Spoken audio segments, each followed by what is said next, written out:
Hello friend, आपका स्वागत है हमारे चैनल साइबर एजुकेशन में। फ्रेंड, आज किसी हम लोग बात करने वाले हैं बिहार आईटीआई प्रवेश परीक्षा 2023 के बारे में। फ्रेंड, जैसा कि आपको मालूम होगा, बिहार आईटीआई का प्रवेश परीक्षा 18 जून 2023 को होना है और इस एग्जाम को लेकर हम लोग डेली क्लासेस देख रहे हैं और पिछले 5 वीडियो के माध्यम से मैंने फिजिक्स के सारे इंपॉर्टेंट क्वेश्चन करा दिए हैं। हाल के में आज और टॉप 20 क्वेश्चन कराऊंगा जो कि सारे फिजिक्स के होंगे और आज के इस वीडियो के माध्यम से मैं फिजिक्स को टोटल समाप्त करूंगा। कल यानी कि मंडे से हम लोग केमिस्ट्री स्टार्ट करेंगे, तो आप कल से केमिस्ट्री पढ़कर जरूर आइएगा, ठीक है। तो चलिए हम इस वीडियो को स्टार्ट करते हैं। टॉप 20 क्वेश्चन फिजिक्स से समझ देख लेते हैं जो कि आपके एग्जाम की दृष्टि से सारे क्वेश्चन इंपॉर्टेंट होंगे, ठीक है। तो सबसे पहले इस वीडियो को दोस्तों के साथ ज़्यादा शेयर कीजिएगा ताकि सभी बच्चों के पास इस वीडियो के माध्यम से सही जानकारी मिल पाए। साथ ही अगर अभी तक आपने हमारे चैनल को सब्सक्राइब नहीं किया है तो चैनल को सब्सक्राइब करके हमारे साथ जुड़ जाइए, क्योंकि यहाँ बिहार आईटीआई की संपूर्ण तैयारी बिल्कुल फ्री में करवाई जाती है। फ्रेंड, यहाँ से देख सकते हैं मैंने इस क्वेश्चन के पीडीएफ को प्रिंट कर रखा है। तो चलिए हम लोग एक एक करके सारे क्वेश्चन को डिटेल में समझते हैं। इससे पहले आपसे रिक्वेस्ट है कि इस वीडियो को शुरू से लेकर लास्ट तक देखिएगा और वीडियो समाप्त हो जाने के बाद कमेंट बॉक्स में आप अपना स्कोर जरूर शेयर करें कि आखिरकार आपने 20 क्वेश्चन में से कितने क्वेश्चन का राइट आंसर दिया हुआ है, ठीक है। फर्स्ट क्वेश्चन हम लोग देखते हैं जो कि पहला क्वेश्चन मेंशन किया गया है, निम्नलिखित में से क्या चाल की इकाई नहीं है, ठीक है। देखिए, ऐसे जो क्वेश्चन होते हैं बहुत सारे कैंट पढ़ने में मिस्टेक कर देते हैं। जैसे कि मैं आपको बताऊं कि यहाँ पर देखिए मेंशन किया गया निम्नलिखित में से क्या चाल की इकाई नहीं है, तो फटाफट बहुत सारे कैंट जो होंगे यहाँ पे ए ऑप्शन पर क्लिक कर देंगे जो कि है मीटर प्रति सेकेंड, ठीक है। जो इसका राइट आंसर हो जाएगा चाल की इकाई है। लेकिन क्वेश्चन में यहाँ पूछा गया है कौन सी चाल की इकाई नहीं है, ठीक है। ये जो नहीं वाला सेक्शन होता है, जो शब्द होता है, बहुत सारे कैंट मिस्टेक कर देते हैं पढ़ने में। इसलिए जब भी आपको क्वेश्चन पढ़ना है तो उसको अच्छे से पढ़ना है। आपको समय दिया जाता है अच्छा खासा, जो कि आप सबसे पहले क्वेश्चन को अच्छे से पढ़ना सीखिए, ठीक है।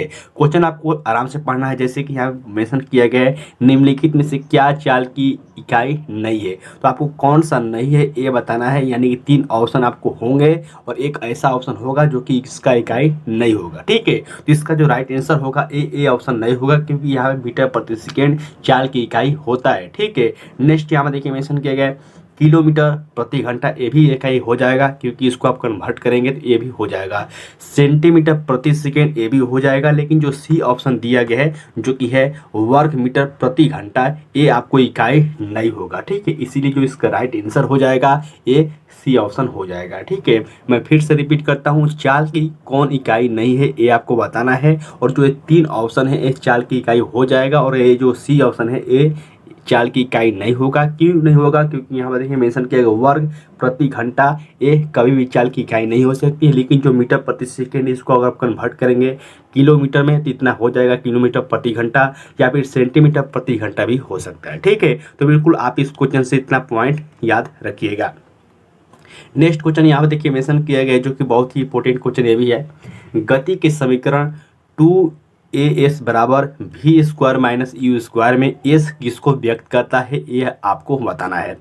तो देखिए, जब मैंने फिजिक्स का क्लास स्टार्ट किया था तो मैंने आपको उसी समय ऐसे क्वेश्चन मैंने आपको कराए थे कि जब भी आपको ऐसे क्वेश्चन पूछ दिया जाए समीकरण देखिए कि यू क्या है, वी क्या है, एस क्या है, तो इसको मैंने आपको डिटेल में बताया था। मैं फिर से रिपीट करता हूँ, ठीक है। देखिए, जो ए है ये जो है आपको त्वरण को दर्शाता है, जो यश है ये आपको विस्थापन को दर्शाता है, जो वी है ये आपको अंतिम वेग को दर्शाता है और जो आपको यू है ये आपको प्रारंभिक वेग को दर्शाता है। मैं फिर से रिपीट करता हूँ, ए आपको त्वरण को दर्शाता है, एस विस्थापन को दर्शाता है, भी अंतिम वेग को दर्शाता है और यू जो है प्रारंभिक वेग को दर्शाता है। तो यहाँ पे यश पूछा गया है तो यश क्या हो जाएगा, ये हो जाएगा आपको यश विस्थापन, जो कि यहाँ पे बी ऑप्शन में दिया गया है, ठीक है। इसलिए इसका जो राइट आंसर हो जाएगा ये बी हो जाएगा। तो बिल्कुल आप ऐसे याद रखिएगा, आपको कभी भी कंफ्यूजन नहीं होगा। नेक्स्ट क्वेश्चन यहाँ पर देखिए मेंशन किया गया है, वस्तु के प्रारंभिक एवं अंतिम स्थिति के बीच की न्यूनतम दूरी को हम लोग क्या कहते हैं ये आपको बताना है।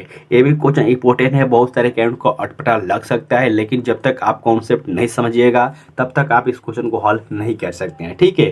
क्वेश्चन में यहाँ पर देखिए साफ तौर पर मेंशन किया गया है, किसी वस्तु के प्रारंभिक एवं अंतिम स्थिति के बीच की जो न्यूनतम दूरी होती है उसे हम लोग क्या कहते हैं, तो उसे हम लोग विस्थापन के नाम से जानते हैं, जो कि हम लोग यश के माध्यम से दर्शाते हैं, जो कि मैंने आपको अभी अभी बताया है, ठीक है। तो इसका जो राइट आंसर हो जाएगा ये आपको डी ऑप्शन हो जाएगा।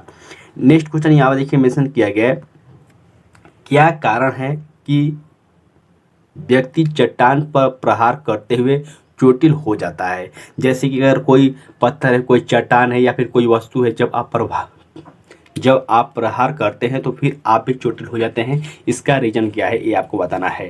तो देखिए, जो न्यूटन का थर्ड लॉ है, तीसरा नियम है, ये आपको होता है क्रिया के बदले प्रतिक्रिया। यानी कि जब आप किसी वस्तु को धक्का देते हैं, चोट करते हैं, तो वो भी आपको प्रतिक्रिया करेगा ही करेगा। ठीक है, तो इसका जो राइट आंसर हो जाएगा ये हो जाएगा प्रतिक्रिया, जो कि न्यूटन के तीसरे नियम के अनुसार ये लागू होता है। तो न्यूटन के तीनों नियमों को आप अच्छी से जरूर पढ़िएगा, क्योंकि यहाँ से भी डायरेक्ट क्वेश्चन पूछे जाते हैं। नेक्स्ट क्वेश्चन देखिए, मेंशन किया गया निम्नलिखित में से रॉकेट की गति पर कौन सा संरक्षण का नियम लागू होता है, ये आपको बताना है। तो आप सभी कैंड को मालूम होगा, एक क्वेश्चन इंपॉर्टेंट है, बहुत सारे अलग अलग एग्जाम में इस क्वेश्चन को रिपीट भी किया गया है। जो कि रॉकेट है इस संवेग संरक्षण के सिद्धांत पर कार्य करता है, जो कि यहाँ से सी ऑप्शन बिल्कुल राइट आंसर हो जाएंगे इस क्वेश्चन के। अगला क्वेश्चन देखिए, मेंशन किया गया है, जो कि है अश्व शक्ति लगभग कितने वाट के बराबर होता है, ये आपको बताना है। अब देखिए, बहुत सारे कैंड जो रटे हुए होंगे कि 100 अश्व शक्ति बराबर होता है 746 वाट। ठीक है, बहुत सारे कैंड रटे हुए हैं। तो यहाँ पे ऑप्शन में तो कोई 746 वाट दिया नहीं गया है, लेकिन क्वेश्चन को आप ध्यान से पढ़िएगा। तो यहाँ पे मेंशन किया है कि एक अश्व शक्ति लगभग बताना है, यानी कि आपको ऑलमोस्ट लगभग के बराबर बताना है कितना हो सकता है। जैसे कि आप जानते हैं कि 746 होता है, तो आप इसको क्या कर सकते हैं, 750 मान सकते हैं। इसीलिए जो इसका राइट आंसर हो जाएगा ये आपको सी ऑप्शन हो जाएगा, जो कि यहाँ पे 750 दिया गया है। ठीक है, नेक्स्ट क्वेश्चन यहाँ पे देखिए, मेंशन किया गया है निम्नलिखित में से कौन सा सदिश राशि नहीं है, ये आपको बताना है। तो सदिश अदिश आपने जरूर पढ़ा होगा, मैट्रिक में जो कैंड पढ़ चुके हैं वो भी, और इंटर में भी जो पढ़ने वाले हैं या फिर पढ़ चुके हैं तो भी। ठीक है, सदिश और अदिश राशि से संबंधित एक दो क्वेश्चन देखने को मिल सकते हैं, जो कि यहाँ पूछा गया है कि कौन सा सदिश राशि नहीं है, यानी कि आपको अदिश राशि बताना है। इसका सिंपल सा रूल यही होता है कि जिसमें गति और परिमाण दोनों होते हैं वो सदिश राशि होते हैं, और जिसमें केवल परिणाम होते हैं वो अदिश राशि होते हैं। ठीक है, तो यहाँ पर अदिश राशि बताना है, जो कि हो जाएगा कार्य यानी कि वर्ग। ठीक है, जो बल है, विस्थापन है, वेग है, ये आपको सदिश राशि है। और इसका एक ट्रिक भी होता है, जो कि मैंने आपको कई बार बताया है। सदिश राशि को पकड़ने का ट्रिक ये है कि उसमें ब या फिर वह जरूर आता है, जो कि यहाँ पे देख सकते हैं। ठीक है, इस ट्रिक के माध्यम से भी आप इस क्वेश्चन को याद रख सकते हैं। अगला क्वेश्चन देखिए, मेंशन किया गया है, जो कि है सूर्य की ऊर्जा का कारण क्या है, ये आपको बताना है। रासायनिक क्रिया, नाभिकीय विखंडन, नाभिकीय संलयन या फिर उपयुक्त में से सभी। ठीक है, तो जो आपको सूर्य की ऊर्जा का कारण होता है ये आपको नाभिकीय संलयन होता है। ठीक है, बहुत सारे कैंड यहाँ पे नाभिकीय विखंडन में क्लिक कर देंगे, जो कि पूरी तरह से गलत हो जाएगा। ठीक है, इसका जो राइट आंसर हो जाएगा ये हो जाएगा आपको नाभिकीय संलयन, जो कि यहाँ पे सी ऑप्शन में दिया गया है। नेक्स्ट यहाँ देखिए, मेंशन किया है क्वेश्चन, सौर ऊर्जा को विद्युत ऊर्जा में बदलने के लिए किस यंत्र का प्रयोग किया जाता है, ये आपको बताना है। ठीक है, तो देखिए, जो सौर ऊर्जा को विद्युत ऊर्जा में बदला जाता है, इसके लिए कौन सा यंत्र का उपयोग करते हैं ये आपको बताना है। ठीक है, तो देखिए, हम लोग सौर ऊर्जा को फोटो वोल्टिक सेल के नाम से भी जानते हैं, जो कि यहाँ पे ए ऑप्शन में दिया भी गया है, जो कि इसका राइट आंसर हो जाएगा फोटो वोल्टिक सेल। ठीक है, चलिए हम लोग अगले क्वेश्चन की ओर बढ़ते हैं। अगला क्वेश्चन यहाँ पर देखिए, मेंशन किया गया कि जब कोई वस्तु मुक्त रूप से गिरती है तो उसकी जो गतिज ऊर्जा होती है या फिर स्थितिज ऊर्जा होती है, उस पर क्या प्रभाव पड़ता है, ये आपको बताना है। तो मैंने आपको गतिज ऊर्जा और स्थितिज ऊर्जा के बारे में डिटेल में बताया हुआ है, और अभी तक आपने जितने में मैंने फिजिक्स के क्लास कराए हुए हैं, अगर आपने नहीं देखा है तो उस क्लास को जरूर देखिए, आपको जानकारी हो जाएगी। ठीक है, इस क्वेश्चन के बारे में बात करें, जो कि पूछा गया है कोई भी वस्तु जब मुक्त रूप से गिरती है तो इसकी जो गति है क्या हो जाएगा। तो देखिए, कोई भी वस्तु आपको मुक्त रूप से गिर रही है यानी कि अस्थायी है, तो जो स्थित ऊर्जा है वो गतिज ऊर्जा में बदल जाएगा। तो इसका जो राइट आंसर हो जाएगा ये हो जाएगा बी ऑप्शन, जो कि यहाँ पे दिया गया है। ठीक है, देखिए, इसका सिंपल सा रूल ये होता है कि जो स्थित है, जो आपको विराम में है, वो उसमें स्थित ऊर्जा होता है, और जिसमें वेग हो, गति हो, उसको हम लोग गतिज ऊर्जा के नाम से जानते हैं। हालांकि मैंने इसके बारे में डिटेल में बता रखा है पिछले वीडियो के माध्यम से, तो उसको आप जरूर एक बार देख लीजिएगा। नेक्स्ट क्वेश्चन देखिए, मेंशन किया गया साइकिल के टायर का अचानक से फट जाना क्या दर्शाता है, ये आपको बताना है। ये भी क्वेश्चन बहुत ही इंपॉर्टेंट है, बहुत सारे अलग अलग एग्जामों में इस क्वेश्चन को भी रिपीट किया गया है। देखिए, जो साइकिल के टायर अचानक फट जाते हैं, इससे हम लोग एडियाबैटिक प्रक्रिया के नाम से जानते हैं, जो कि यहाँ से बी ऑप्शन में दिया गया है। ठीक है, चलिए हम लोग अगले क्वेश्चन की ओर बढ़ते हैं। नेक्स्ट यहाँ देखिए मेंशन किया गया है जो कि है सब्जियों में नमक डालने से उनको पकने में कम समय लगता है, क्यों?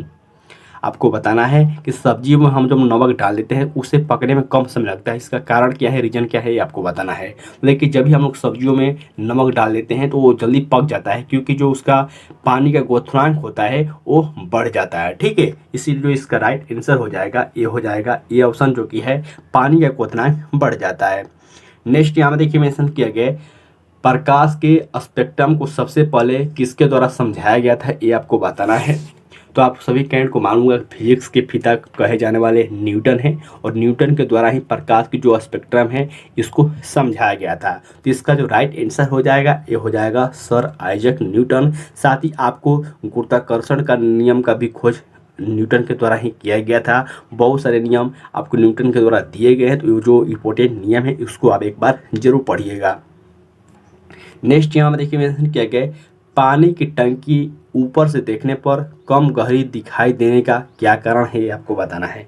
तो मैंने इसका भी ट्रिक बताया हुआ है कि देखिए जब भी क्वेश्चन पूछा जाए कि कोई वस्तु यहाँ पे ऐसा प्रतीत हो रहा है जैसे कि पानी में हम लोग छड़ डालते हैं तो वो आपको थोड़ा बड़ा दिखाई देता है, या फिर आपको तारे का टिमटिमाना या फिर प्रतीत वाले जब वही क्वेश्चन आते हैं तो उसका जो राइट आंसर हो जाएगा वो हो जाएगा अपवर्तन, जो कि यहाँ पर देखिए मेंशन किया गया पानी की टंकी से ऊपर देखने पर कम गहराई दिखाई देने का जो प्रभाव पड़ता है वो अपवर्तन के कारण ही होता है। ठीक है, तो इसका राइट आंसर हो जाएगा डी ऑप्शन।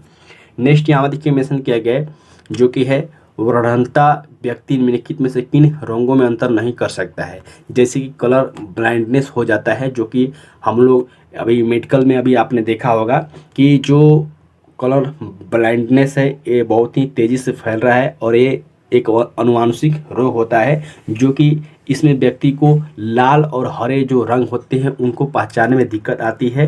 तो इसका जो राइट आंसर हो जाएगा ये आपको लाल और हरा ही हो जाएगा, क्योंकि क्वेश्चन में यही पूछा गया है कि जो कलर ब्लाइंडनेस हो जाता है किसी भी व्यक्ति को तो उसमें कौन से रंग को पहचानने में अंतर नहीं समझ सकता है, तो वो है आपको लाल और हरा। ठीक है, तो बिल्कुल आप इस क्वेश्चन से इतना पॉइंट याद रखिएगा। अगला क्वेश्चन देखिए मेंशन किया गया है लेंस किससे बनते हैं, ये आपको बताना है। ठीक है, तो जो लेंस होते हैं ये आपको फ्लिंट कांच के बने होते हैं, जो कि यहाँ से बी ऑप्शन बिल्कुल राइट आंसर हो जाएंगे इस क्वेश्चन के। नेक्स्ट यहाँ देखिए मेंशन किया गया है हर्ट्ज किसकी इकाई है, तो जो हर्ट्ज है ये आपको आवृत्ति की इकाई है, और देखिए एसआई इकाई से भी आपको बहुत सारे इंपॉर्टेंट क्वेश्चन पूछे जाते हैं, तो आप इसको भी एक बार जरूर देख लीजिएगा। हालांकि मैंने आपको बहुत सारे एसआई संबंधित क्वेश्चन करा चुके हैं। ठीक है, नेक्स्ट यहाँ में देखिए मेंशन किया गया है गैल्वेनोमीटर की सहायता से हम लोग क्या प्राप्त कर सकते हैं या फिर क्या माप सकते हैं। तो देखिए जो गैल्वेनोमीटर होता है उसके माध्यम से हम लोग धारा मापते हैं, जो कि यहाँ से सी ऑप्शन बिल्कुल राइट आंसर हो जाएंगे। ठीक है, प्रतिरोध के बारे में आपको मालूम होगा, प्रतिरोध का जो एसआई मात्रक होता है ओम होता है, जो कि बार बार रिपीट होता रहता है। नेक्स्ट क्वेश्चन देखिए मेंशन किया गया रेडियो धर्मिता की एसआई यूनिट क्या होता है, ये आपको बताना है। तो जो रेडियो धर्मिता की जो एसआई यूनिट होता है ये होता है बेकुलर, जो कि यहाँ से सी ऑप्शन में दिया गया है। ठीक है, डेसिबल ध्वनि की इकाई होती है, एम्पियर आप सभी कैंड को मालूम होगा कि ये भी किसकी इकाई होती है, विद्युत धारा की। नेक्स्ट और लास्ट क्वेश्चन यहाँ देखिए मेंशन किया गया है पारसेक किसकी इकाई है, तो देखिए पारसेक जो है खगोलीय दूरी की सबसे बड़ी इकाई होती है, जो यहाँ से बी ऑप्शन बिल्कुल राइट आंसर हो जाएंगे। साथ ही आपको ये भी क्वेश्चन याद होना चाहिए कि जो प्रकाश वर्ष है ये भी आपको दूरी की एक इकाई है, जो कि ये भी बार बार रिपीट होता रहता है। तो फ्रेंड आज की इस वीडियो के माध्यम से मैंने कम समय में 20 क्वेश्चन कराए हैं, और आज के क्लास के माध्यम से जो फिजिक्स का जितने भी इंपॉर्टेंट क्वेश्चन थे मैंने आपको समाप्त कर दिया है। कल यानी कि मंडे से आपका केमिस्ट्री स्टार्ट होगा, तो आप केमिस्ट्री अच्छे से जरूर पढ़ के आइएगा। केमिस्ट्री का भी मैं आपको 5 से 6 क्लास में पूरा केमिस्ट्री समाप्त कर दूंगा। ठीक है, तो बिल्कुल इसी तरह से आप हमसे जुड़े रहिए। वीडियो के नीचे कमेंट करके आप अपना स्कोर मेंशन कीजिए कि अगर आपने 20 क्वेश्चन में से कितने क्वेश्चन का राइट आंसर दिया हुआ है। साथ ही किसी भी क्वेश्चन में आपको डाउट होते हैं तो वीडियो के नीचे कमेंट करके पूछ भी सकते हैं। ठीक है, चलिए मिलते हैं किसी नेक्स्ट वीडियो में नेक्स्ट अपडेट के साथ, तब तक के लिए बाय फ्रेंड, जय हिंद।